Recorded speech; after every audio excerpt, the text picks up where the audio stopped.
Naaresto ang isang lalaki matapos arestuhin ng Bacoor City Police dahil sa pagbabanta gamit ang isang improvised firearm o sumpa.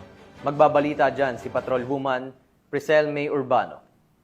Naaresto ng mga tauhan ng Bacoor Component City Police Station ang isang lalaki matapos na magbanta gamit ang improvised firearms o sumpak sa Barangay Zapote 3, Bacoor City, Cavite nito lamang 17 ng Agosto taong kasalukuyan. Kinilala ang suspect na si alias Mel, 18 taong gulang, butcher at residente ng naturang lugar. Ayon sa investigasyon, bandang alas 9 ng gabi ng nasabing araw, naghihintay ng bus ang biktima sa Longos, Barangay Zapote 3 nang bigla umanong lumapit ang suspect at tinutukan siya ng sumpak habang nagsisigaw ng pagbabanta.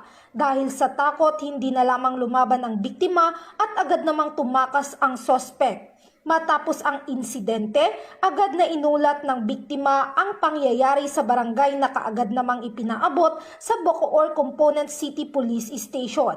Sa isinagawang follow-up operation ng mga pulis, nadakip ang suspect at nakumpiska sa kanyang pagmamay-ari ang sumpak na kargado ng isang bala. Samantala, inihanda na ang mga kaukulang dokumento laban sa suspect na mahaharap sa kasong grave threat at paglabag sa Republic Act 10591 o Comprehensive Firearms and Ammunition Regulation Act. Mula dito sa Piero Calabarzon, ako ang inyong Police News Network Correspondent, Patrolwoman Priscel May Urbano, alagad ng batas, tagataguyod ng balitang pulis.